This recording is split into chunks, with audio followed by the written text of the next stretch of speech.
Hey, what's up guys? My name is Sal, and this is another expedition log.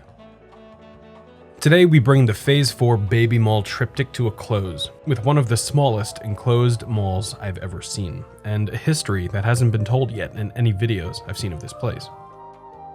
Please make sure to follow me on Twitter and Instagram, @SalvatoreAmadeo, for updates on my expeditions and extra content. As always, I hope you're all well out there. Things are still looking ominous as certain states refuse to enforce wearing masks in public, but please do your community a favor and mask up if you go out. I wear my mask for you, so please extend me the same courtesy so we can all get back to the mall soon. But since we can't visit the malls together quite yet, come take a walk with me today through the Kings Point Square Mall, formerly known as the Deer Park Mall in Randallstown, Maryland. But first, in this week's sponsor spot, the Avengers Assemble. Enjoy.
On August 7, 1976, Herbert A. Thaler, partner of the Baltimore-based HMH Company, announced that the new Deer Park shopping center was under construction, but was being held up due to community backlash and delays in getting the new 76,000 square foot complex hooked up to a sewage system.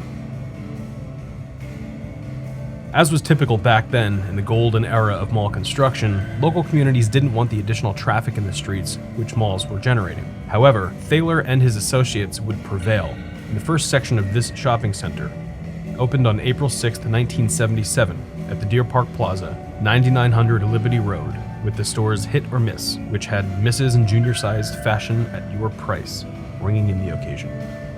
The plaza continued to take shape when a Safeway grocery store opened on Tuesday, May 31st alongside Hit or Miss, with the first section being dedicated when a drug fair opened on July 18th of the same year, paving the way for an entrance into the pending enclosed section to the plaza, which was still under construction. I first visited this mall in November of 2017, and as you can see in the bottom left, I filmed this with a Canon 80D. keep an eye on that because I did visit this place a few times and I'll show you how the mall has changed. So right now this is the Canon 80D. Coming up you'll see iPhone 10 footage which was filmed a month after this and also a year later. So I'm just trying to be clear which camera is filming what. Microwave Cooking Etc. opened on September 15th of 1977, and they were enticing shoppers into their doors by holding a giveaway for a new microwave along with cooking classes for microwave recipes. In their newspaper ad, they stated, quote, "This week we'll let you come in to cooking school free, whether you buy a microwave oven or not. Not just because we're trying to entice you into the store, but because we're convinced professional instruction on the fine points of preparing food with a microwave oven will convince you that it saves time, money, energy, and nutrients, and eliminates most of the drudgery of cooking." Close quote.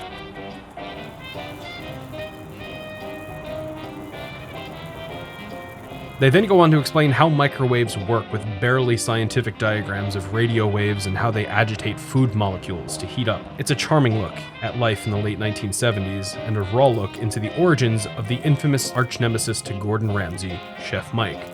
I'll be sure to include this newspaper clipping on my website when I post the ExLog for this mall, so stay tuned to salvatoreamadeo.com.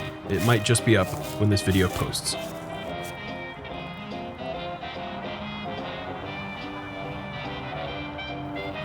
The Empire Realty Company began leasing space on September 15th, 1978 for the Deer Park Mall, marketing themselves as, quote, "the only enclosed mall outside the Beltway in Northwest Baltimore," close quote, with stalls ranging from 1,000 to 4,000 square feet.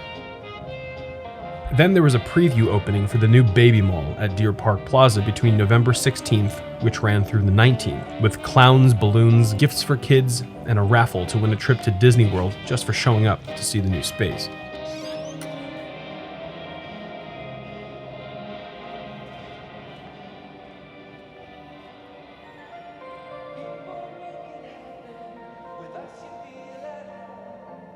There's one thing that everyone looks for when they shop for produce, and that's selection.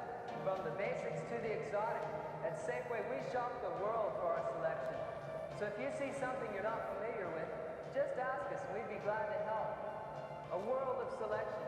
That's one more reason why Safeway's got it. Safeway's got it.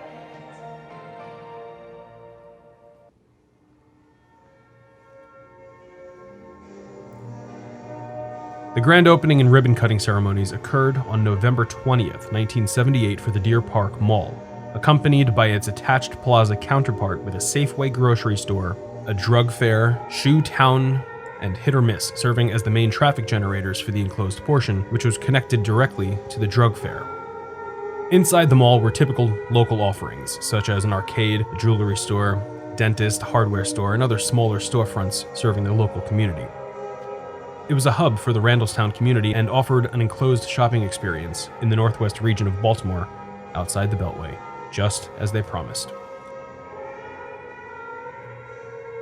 Herbert Thaler filed a petition for a zoning variance on June 3, 1982, stating, quote, "Due to high rates of interest, we have a number of vacant stores. We feel that a restaurant will stimulate business," close quote. The city council was very much in favor of this, saying, quote, "We believe that this new commercial establishment within the mall would give the center and all the associated merchants and businesses a much-needed shot in the arm," close quote. The plans were approved, and the owners brought restaurant lounge called Dynasty, which served Chinese food, to the plaza. A few years later, they put the Deer Park Plaza up for sale, and it was sold for $3,220,000 in June of 1987 to DP Limited Partnership, which was led by Frank Storch of the M. Leo Storch development firm.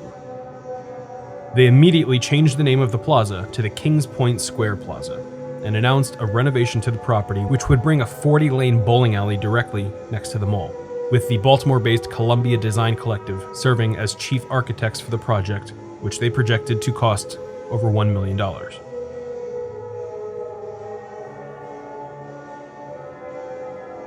After working through zoning variances and city council stipulations, ground was broken for the bowling alley on January 6, 1989, and after about a year and a half of construction, the grand opening for the $3 million Kings Point Fair Lanes was held on Saturday, May 5, 1990. To celebrate the event, J.D. Roth from the Funhouse TV show did a show for the attendees, and they were charging $1.45 per game to get people to come bowling in droves.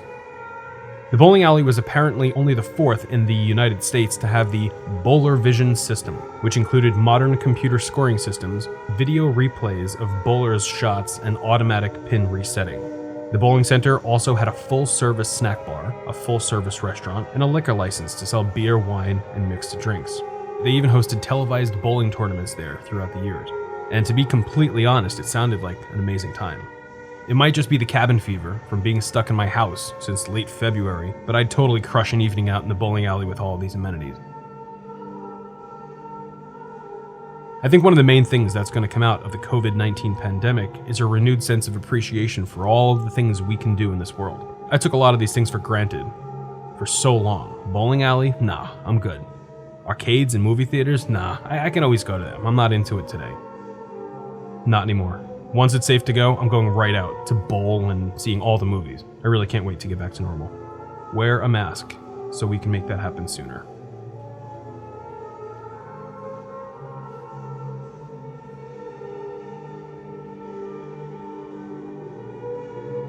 So the mall coasted through the 1990s as most malls did.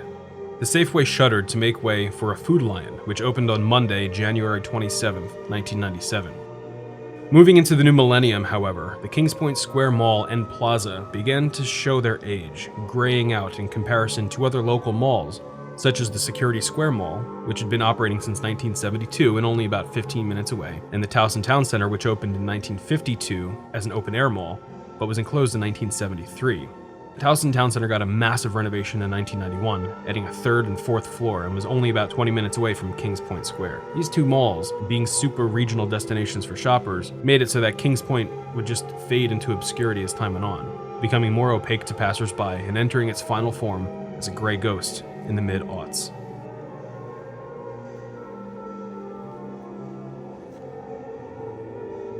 On Sunday, July 3, 2007, Baltimore Ravens linebacker Roderick Green was stabbed in the stomach outside the AMF Kings Point Lanes bowling center after a tense exchange with Chase Marin Williams, who was hopped up on drugs and booze, ensnared in delusions of grandeur, claiming to, quote, be Jesus Christ and that he lived in the Matrix, close quote. Mr. Green was discharged from the Sinai Hospital the next day and was at training camp just a couple of weeks later. I really hope to see the Ravens playing football again very soon. Football was another thing I took for granted pre-COVID-19. I'll never do that again.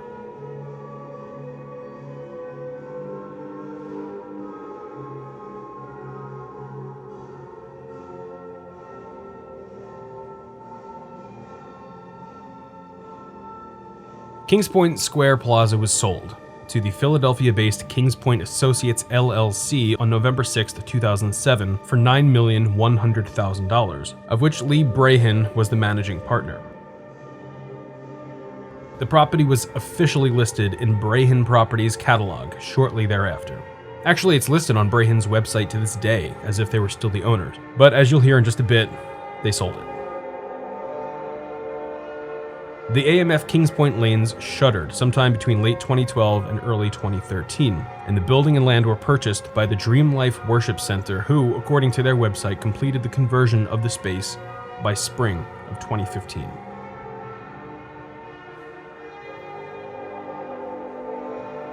The Food Lion closed on Tuesday, January 19th, 2016, and by November of 2017, I showed up for the first time with my Canon 80D. And as you're seeing now, I came back the next month with my iPhone 10. By the time I came back, the old Food Lion space had been taken over by a Tractor Supply company and appeared to be generating tons of traffic, but none of the people seemed to be entering the Baby Mall portion of Kings Point Square Plaza. When I came back with my iPhone to get some additional footage, it was made apparent to me that the space really was as dead as I saw it the first time. There was no difference. I didn't see a single soul in this mall the entire time I was there, and I was there for a good hour and a half, just walking around.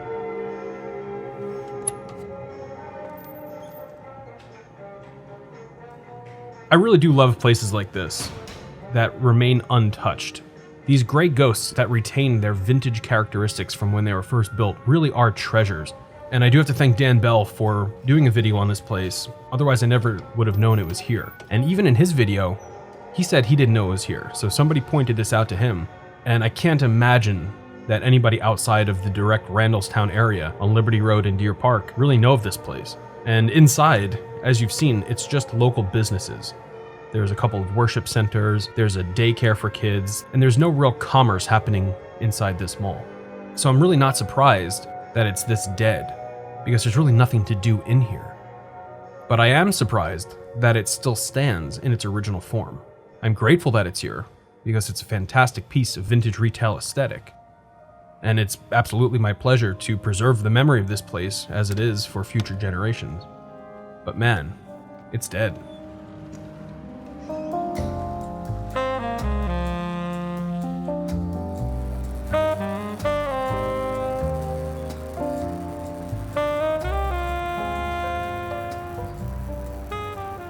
I returned yet again on October 6th, 2018 to find the space just as dead as it was before, but with no more Christmas flair. So a couple of months after I visited the place for the last time, the Kings Point Square Plaza changed hands yet again on December 17th, 2018, when it was sold to Citywide Properties for $7,750,000, and it remains untouched, looking exactly as it did when it was opened as the Deer Park Mall back in 1978.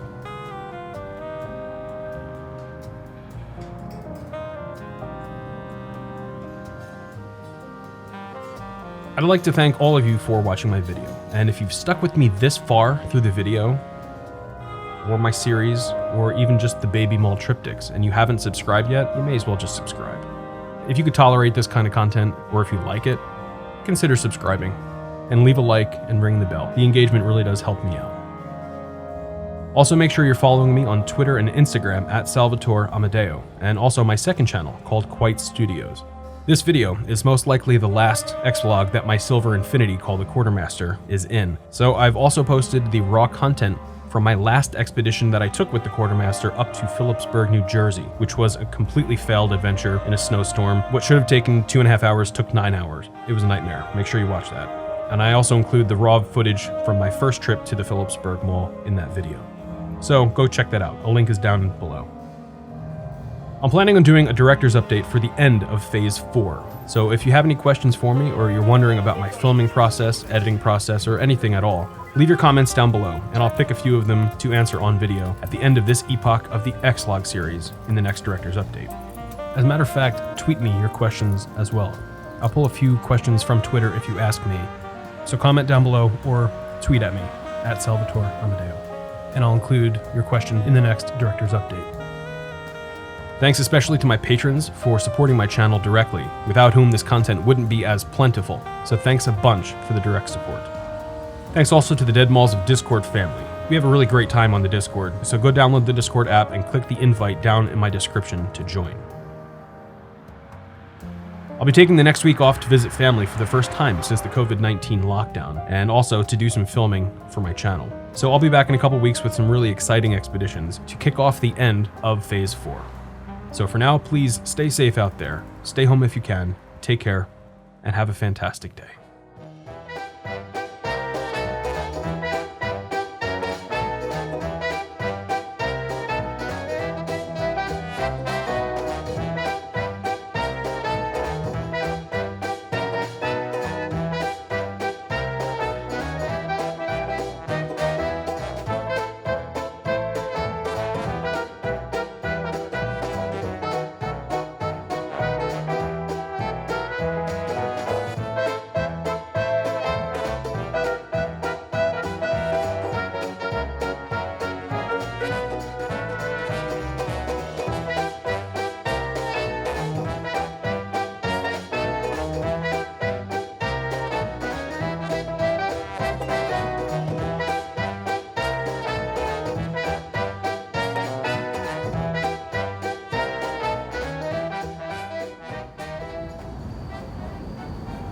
One of the times that I went out to Kings Point Square, on my way back, I got so lost, and I found this super creepy little entrance to what I think is probably some serial killer's farm or something. So I got out of there pretty quick. However, I took the opportunity to go see what was left at the Owings Mills Mall.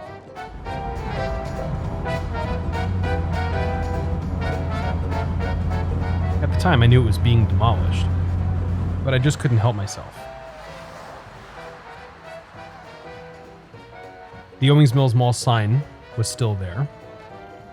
A lot of the lights from the parking lot were still there, and they even had the zones. This was zone H.